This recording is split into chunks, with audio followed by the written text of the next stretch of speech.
GAFA TV, tu canal online, presenta pensamiento crítico, pluralidad de voces, miradas, oídos y verdades desde la cotidianidad, la academia, la política, la economía, la sociedad y la cultura para construir conceptos y propuestas transversales e incluyentes. Sean bienvenidos a Pensamiento Crítico. Gracias al gentil auspicio de Panadería y Pastelería La Unión, en la mesa de la familia quiteña desde 1988. En Sueños Floristería, contactos al 099-877-9043. Medwin Sistemas, la solución perfecta. Amigas, amigos, seguidores de GAFA TV Ecuador, tengan ustedes muy buenas noches.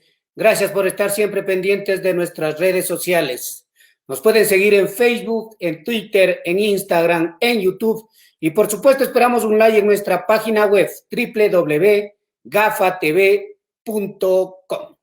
Con esto le damos paso a nuestro invitado y por supuesto a Fernando García. Fernando, bienvenido. Muy buenas noches. Hola Galo, señoras y señores, buenas noches, bienvenidos a Pensamiento Crítico de GAFA TV Ecuador, este día miércoles 23 de julio del 2021. Hoy día vamos a conversar sobre un tema internacional que preocupa a la región latinoamericana, las elecciones y la falta de proclamación de resultados, elecciones presidenciales de segunda vuelta en el Perú. A 18 días todavía no se conoce a ciencia cierta y oficialmente quién es el presidente de Perú para el próximo quinquenio. Saludo cordialmente a mi invitado de esta noche. Él es Luis Lazo Valdivia, salubrista peruano, coordinador del Foro de Salud de ese país, estudió medicina en la Universidad San Marcos de Lima y es dirigente de movimientos sociales y de grupos sociales del Perú.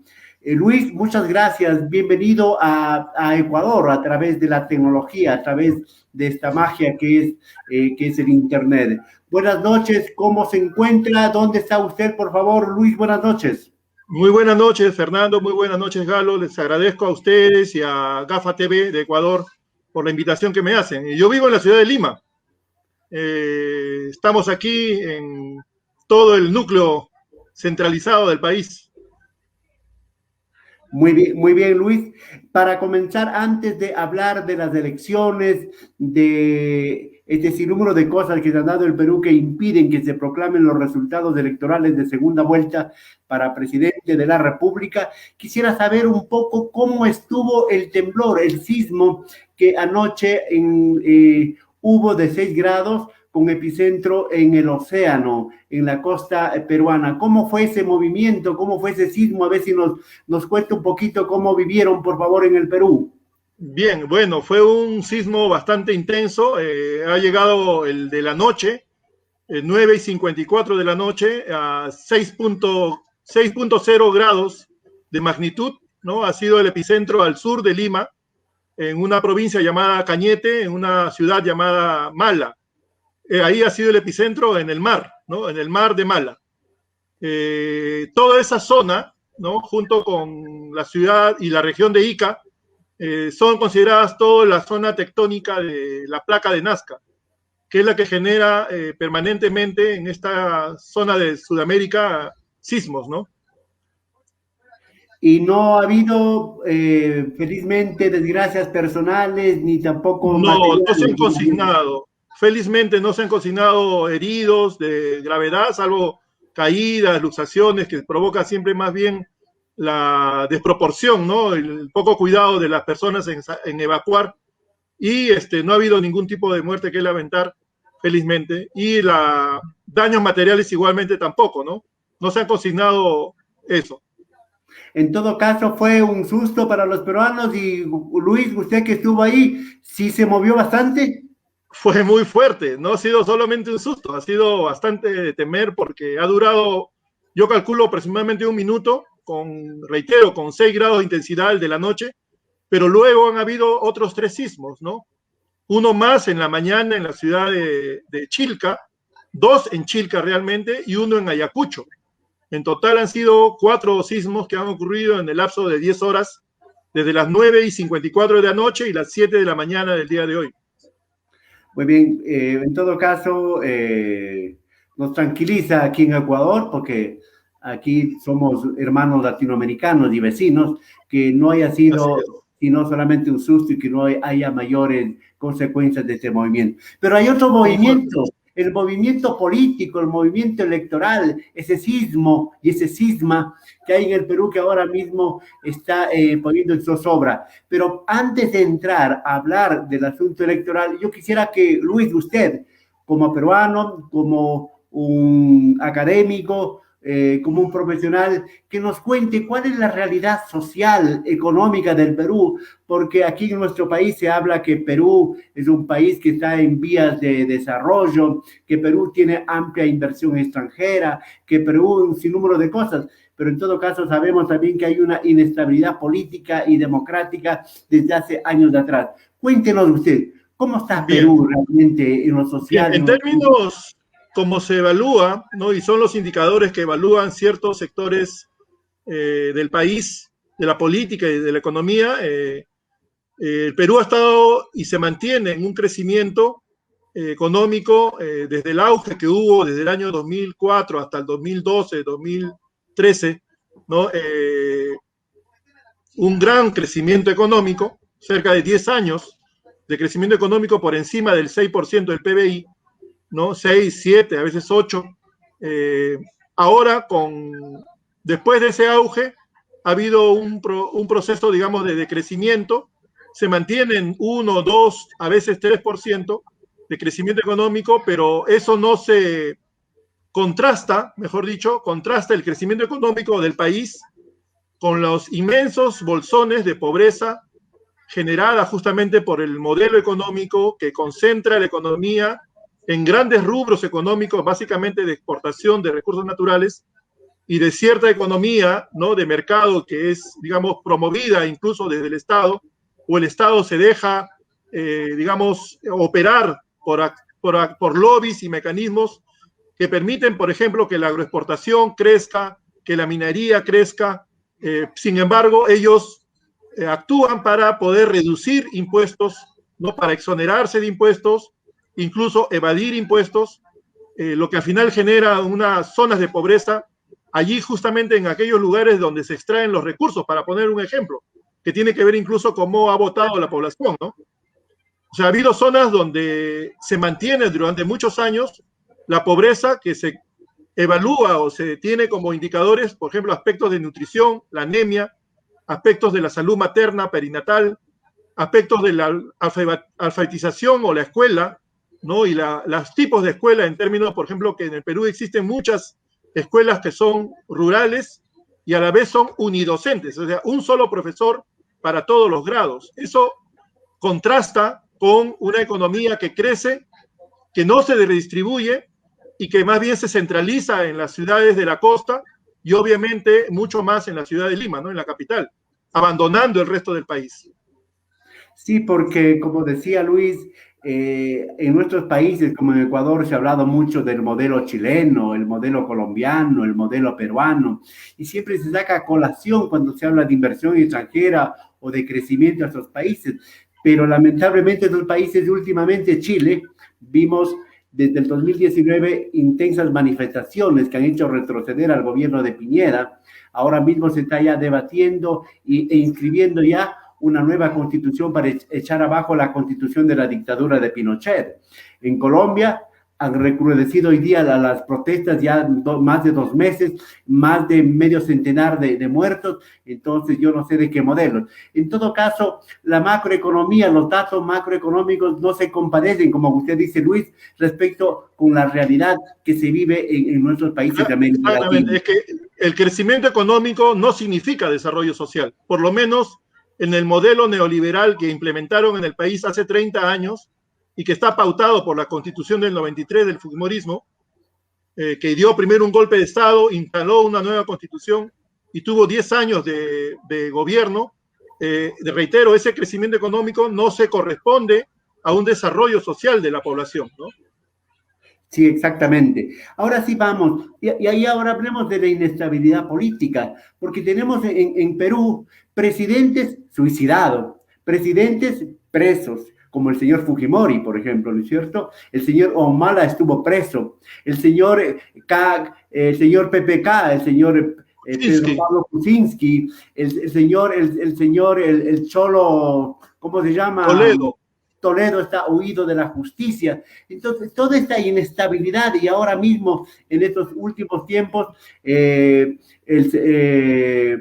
ha habido una total inestabilidad. ¿Por qué esa inestabilidad? ¿Por qué esa falta de continuidad en los gobiernos? Y todos han sido pues de derecha últimamente. Claro, o sea, el signo que los marca a todos ellos es la corrupción. Y eso yo lo puedo plantear de esta manera. Todos los gobiernos que han llegado a ser gobierno, yo les llamo operadores políticos.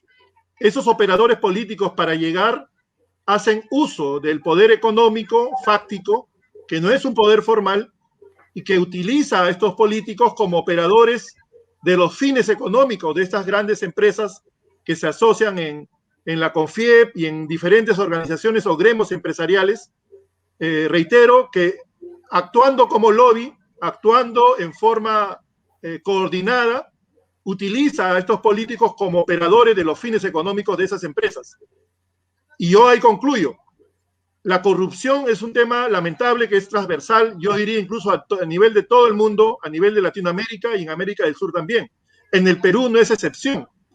Por eso los políticos resultan finalmente ser corruptos, pero los corruptores por lo general quedan libres. Y los corruptores son justamente esos poderes fácticos, económicos y mediáticos que influyen sobre los políticos, que al final son los que pagan las consecuencias.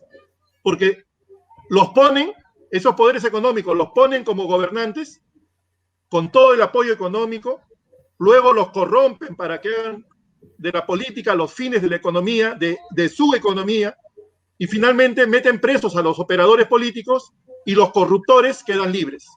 Entonces, ese es un círculo que se ha mantenido durante, digamos, 30 años, ¿no? Incluso desde el primer gobierno de Alan García, que luego se redoma, ¿no? Se adecúa y se convierte en un distinto Alan García del año 85, pero el fujimorismo hizo ese planteo. Finalmente terminó como uno de los presidentes más corruptos del mundo, ¿no? Y de la historia.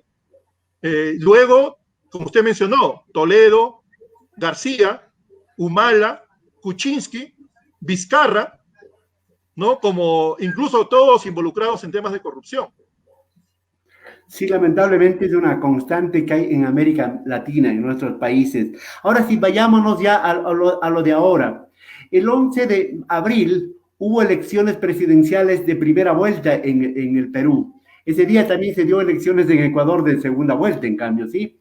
Entonces, en el Perú resultaron para la segunda vuelta ganadores el señor Pedro Castillo y la señora Keiko Fujimori, segunda vuelta que se desarrolló el pasado 6 de junio, si no estoy mal. Sí, muy bien. Sí, 6 de junio, a la fecha son 18 días que todavía no se conocen los resultados. Pero quisiera saber un poco, ¿quiénes son estos finalistas? ¿Quiénes son estos aspirantes a la presidencia? Pedro Castillo, ¿quién es y a quién representa? ¿Y quién es Keiko Fujimori y a quién representa? Solo conocemos algo de ellos, hemos leído algo de ellos, pero usted como peruano, como una persona que está involucrada en la política, en el asunto social, nos puede dar luces. ¿Quiénes son esa dama, Keiko Fujimori, y ese caballero, ese profesor Pedro Castillo? Quiero hilvanar las preguntas anteriores. Usted me planteó de la pobreza y yo indiqué que el crecimiento económico no significa desarrollo social, generando grandes bolsones de pobreza extrema en el país. La economía, el crecimiento no sirvió para los fines sociales que debiera corresponder. Y eso ocurre porque existen operadores políticos que finalmente terminan corruptos en base a los corruptores que influyen sobre ellos, ¿no? Sus operadores, reitero. Los mandantes, realmente los mandantes, ese poder fáctico económico. De ahí surge lo que ocurrió en la primera vuelta. Primero son cerca de 24 candidatos presidenciales, 24 organizaciones políticas que postulan, de las cuales al final alcanzan una minoría, pero en porcentaje mayor, dos fuerzas, ¿no? Perú Libre, encabezada por un profesor, Pedro Castillo Terrones, y una lideresa de un partido que está prácticamente ya su tercera vez que postula, Keiko Fujimori Iguchi, hija de Alberto Fujimori, ¿no? El golpista y dictador de los años 90. Preso por lesa humanidad, ¿no? ¿Perdone? Preso por violación de derechos humanos y por lesa humanidad. De lesa humanidad. Delitos de lesa humanidad y corrupción, exactamente. Estando preso actualmente y que la misma señora Fujimori, Keiko Fujimori, ha ofrecido liberar, si es que llegaba a la presidencia. Pero ¿quiénes son estos dos personajes, como usted me pregunta? Pedro Castillo es una persona, un campesino de la región de Cajamarca, una zona colindante incluso con Ecuador, de la ciudad de Chota, un profesor de primaria rural, un rondero en su juventud y adultez, y ahora finalmente fue un líder sindical del magisterio, de los profesores. La señora Keiko Fujimori es una administradora formada en los Estados Unidos, no se le conoce un empleo conocido, no tiene un empleo conocido, recibe cuotas de sus partidarios, especialmente los que llegan al Congreso, para poder mantener la organización política que tiene. Y también, también recibió de Odebrecht, dicen, ¿no? También recibió dinero de Odebrecht. Sí, o sea, su organización funciona en base a un mantenimiento de cuotas de sus propios partidarios, especialmente los que llegan al Congreso.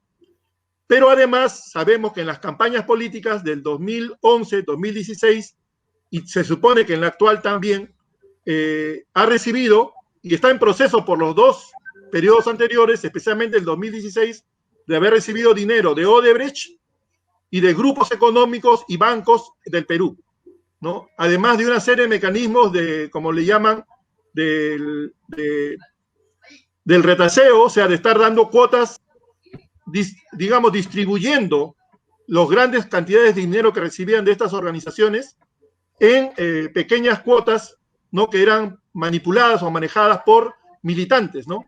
Sin que ellos realmente hayan hecho el aporte. Es decir, todo un proceso de camuflaje del dinero que recibían para sus campañas. Millonarios aportes para sus campañas. Todo eso lo consideran como parte del lavado de dinero, reitero, además del tema de Odebrecht y del Banco de Crédito, uno de los bancos más grandes acá en el Perú.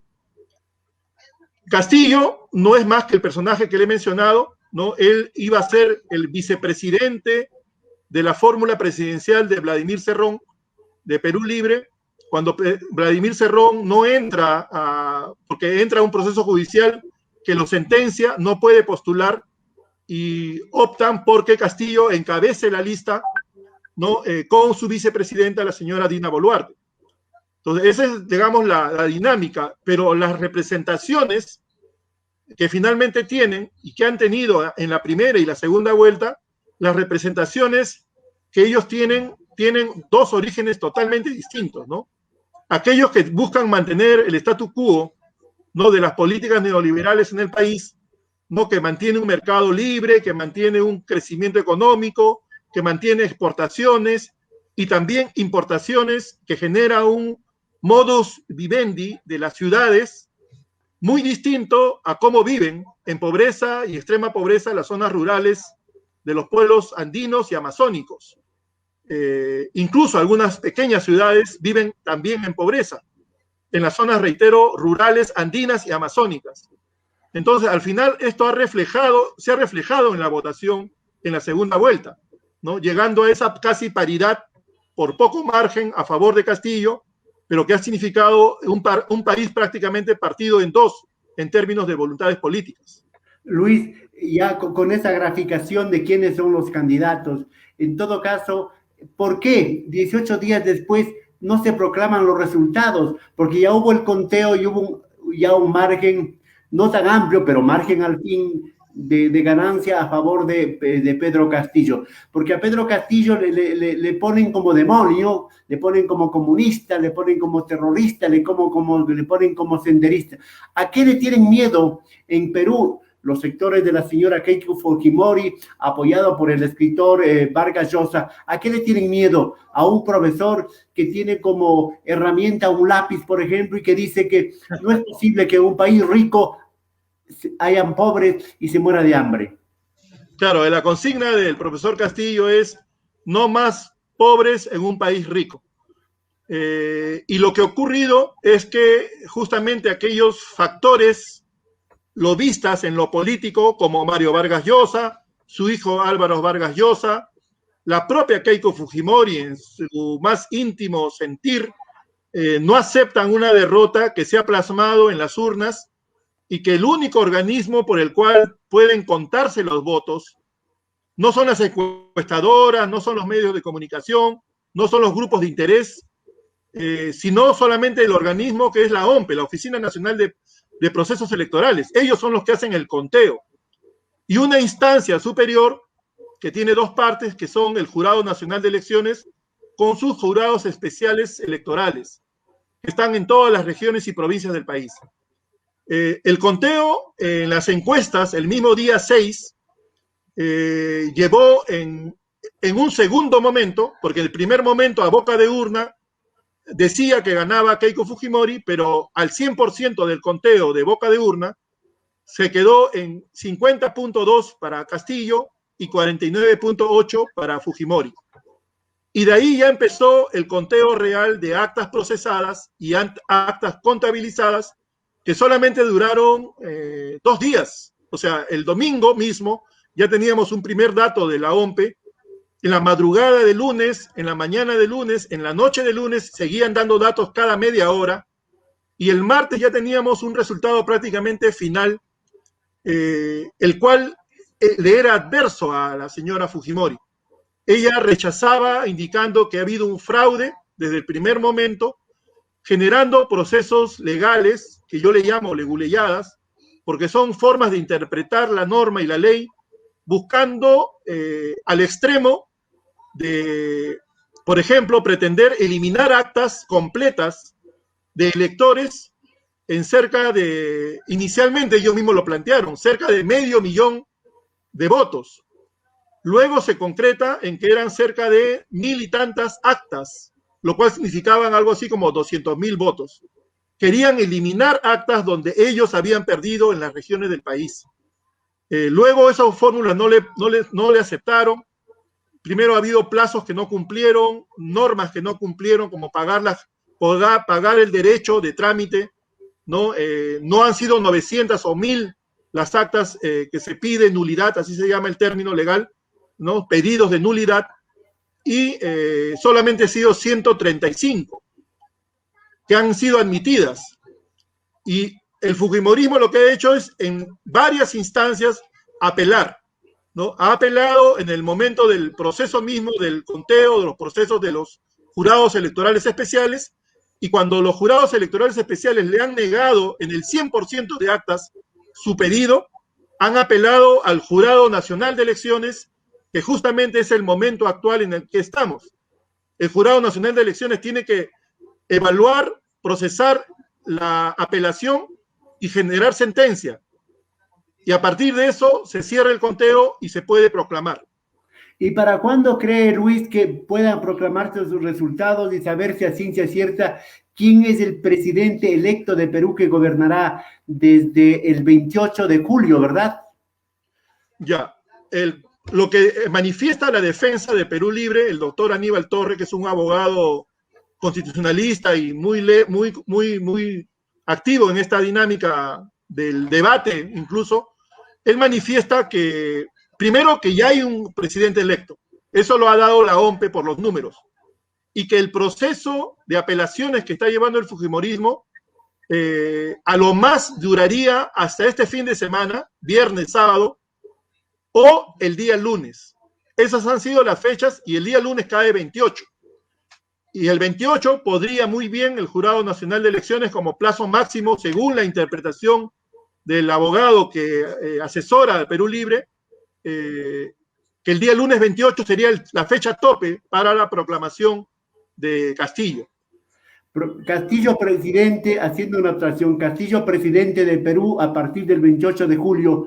¿Qué espera el Perú con ese presidente? ¿Cuáles son las alternativas que tiene Perú con Pedro Castillo en caso de él ser ya proclamado presidente? ¿Qué se espera de Castillo? Bien, yo creo que el gobierno de Castillo, una vez que pueda asumir, ¿no? Porque lo va a proclamar el Jurado Nacional de Elecciones y lo debe investir, como dice la ley y la Constitución, lo debe investir el presidente del Congreso, a nombre de toda la representación nacional. Él lo embiste colocándole la banda presidencial el día 28 de julio. En primer lugar, creo que la voluntad política expresada en las urnas hace un planteo general de esperanza, de que la situación que han vivido durante más de 30 años, uno por políticas neoliberales, algunos dicen de 200 años de república limeña, ¿no? Que le dio la espalda a las zonas rurales y andinas amazónicas. Y algunos también hablan de 500 años, ¿no? De colonialismo en el Perú y en América Latina. Y genera, por lo tanto, a partir de eso, esperanza de que esas cosas cambien a partir de algunas premisas que el propio presidente electo, Pedro Castillo, ha planteado. Políticas sociales con participación social en salud, en educación, en agricultura. Estoy diciendo las propias palabras de Castillo para no incluir mis propias ideas. Eso es lo que él ha planteado, es lo que ha dicho, y ha planteado también la recuperación de los recursos naturales para que las ganancias, las utilidades y la extracción del recurso natural tenga dos fines. Primero, que paguen los impuestos justos que deben pagar las empresas mineras extractoras. Y segundo, que el recurso natural tenga un valor agregado en base a ciencia, tecnología e investigación. Incluso ha planteado la creación de un ministerio al respecto, lo cual significaría una industrialización del país, aumento de valor agregado de los productos que se elaboren a partir de la materia prima y obviamente mayor desarrollo económico como país y como ciudadanía, ¿no? Como profesionales que tienen que formarse en esos campos. Luis, en todo caso, el Perú tendrá cambios radicales, la nueva constitución que ha ofrecido el candidato hasta ahora y futuro presidente, posiblemente Pedro Castillo, una nueva constitución, pero él no tiene mayoría en el Congreso peruano. ¿Cómo podría gobernar? Bien, no tiene mayoría en el Congreso, es cierto, tiene 37 congresistas solamente de 130, puede tener el apoyo de hasta 10 congresistas, pero yo creo que tiene la capacidad de poder negociar, llamémoslo así, las políticas generales de gobierno con otras bancadas más, lo cual le podría generar una mayoría.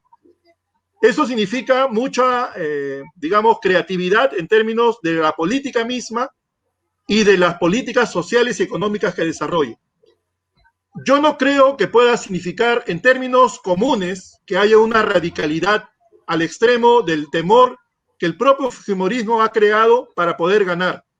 El fujimorismo ha generado un terror político, terrorismo mediático, en base a un planteo del terruqueo, del no al comunismo, etcétera, cosas que Castillo no son. Ni Castillo es terrorista, ni es comunista, ni es ateo, ni nada por el estilo.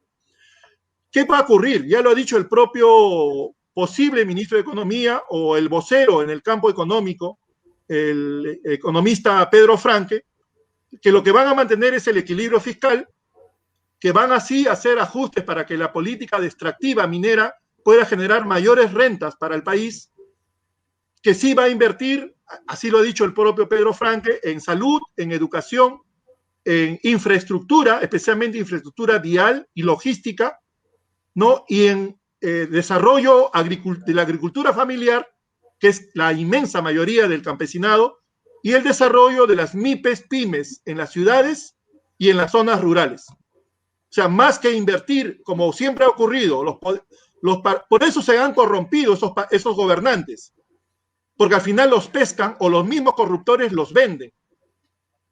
Han favorecido a las grandes empresas. La política de Castillo sería, por lo dicho por Franque, un impulso y aporte para que la pequeña y la mediana empresa desarrolle, genere gran cantidad de empleo y pueda generar procesos de transformación de recurso natural con un valor agregado para la mejora del país y para el empleo y para toda la economía. Luis, esos poderes fácticos a los que usted hacía alusión y Fujimori desde la cárcel y su hija fuera, ¿le dejarán gobernar? El señor Vargas Llosa, ¿qué dirá luego de que se posesione en el hipotético caso el señor Castillo? No sé si le dejarán gobernar. Ellos han empezado ya, incluso como parte de la construcción de un escenario posterior, han convocado a militares retirados para que ellos llamen a un proceso de golpe, prácticamente literal sería un golpe, que la propia voceros políticos del gobierno actual de Sagasti y todo un conjunto de ciudadanos de sociedad civil califican de sedición. Hay un grupo de abogados incluso adicional que están abriendo un proceso judicial contra quien encabeza todo esto, que es un congresista apellidado Montoya, ¿no? Un ex marino retirado, ¿no? Que le acusan de sedición según las leyes y las normas y la Constitución, por haber convocado para que las Fuerzas Armadas se involucren y no permitan que Castillo juramente el 28 de julio. Obviamente va a ocurrir, es posible también, querer construir el escenario de vacancia de Pedro Castillo en los meses siguientes a su investidura, después del 28 de julio. Todo eso se tiene que equilibrar, como le dije, va a ser todo un arte del propio Castillo, de sus voceros políticos, para que pueda negociar con las diferentes bancadas y no puede existir ese riesgo para la democracia en el país. Y yo creo que a partir de ello, reitero, la esperanza que tiene el pueblo peruano para alcanzar un gobierno que ahí sí yo lo califico, que debiera ser un gobierno popular y nacional, ¿no? Que desarrolle acciones de participación social y desarrollo económico especialmente orientado a generar el empleo a ese nivel, como lo dice Franke, ¿no? Economía interna de mercado, economía social con mercado, ellos le llaman economía popular de mercado, ¿no? Y que permita el crecimiento de las pequeñas MIPES y pymes, un gran desarrollo económico en ese sentido, que es prácticamente hacer una inyección, un choque económico positivo al interior de las economías más pequeñas y las economías medianas del país. Desde mi punto de vista, es como convocar a todo el empresariado nacional, no a este cogollo de 10, 20, 50 empresas mayores asociadas en los gremios de empresarios, que están ligados incluso a empresas transnacionales, sino al gran empresariado nacional que sí apuesta por el Perú y no a llevarse sus utilidades fuera del país. Luis, para terminar en pocos segundos, quisiera decir, ¿hay peligro de que en el Perú haya una confrontación, haya violencia, producto de que, en el caso de que, como usted dice, quieran desconocerle al señor Pedro Castillo y luego declarar una vacancia en el Congreso Nacional? ¿Hay peligro de una confrontación? ¿Hay peligro de actos de violencia en el Perú?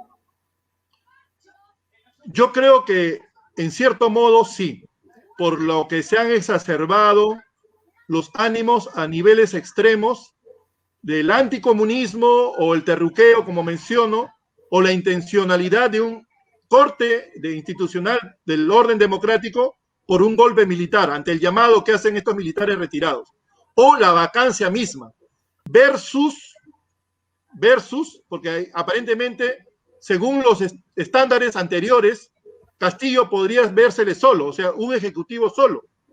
Pero yo creo que el Ejecutivo tiene un fuerte respaldo popular que tiene que también saber organizarse para darle soporte de gobernanza y gobernabilidad a un presidente que ellos eligieron en términos mayoritarios y que les representa.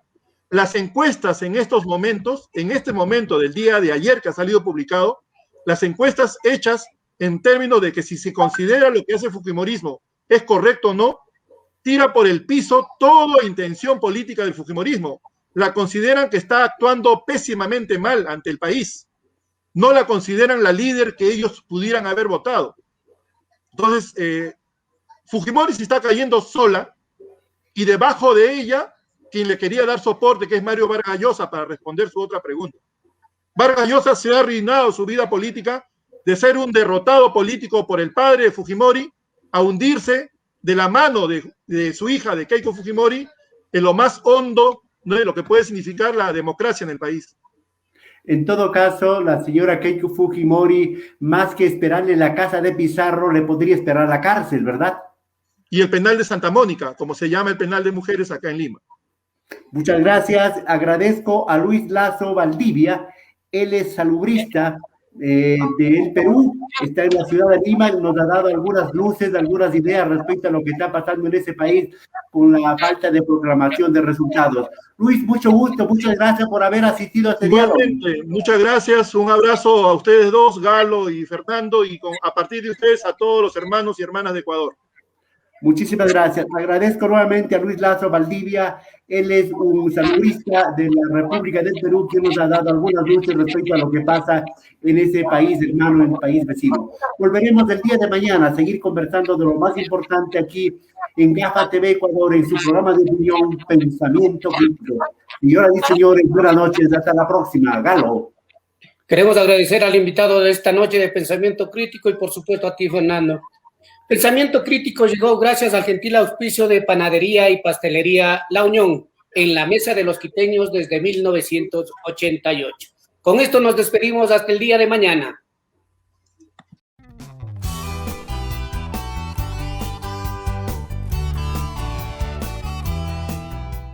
Somos GAFA TV Online, desde Quito, Ecuador, para todo el mundo.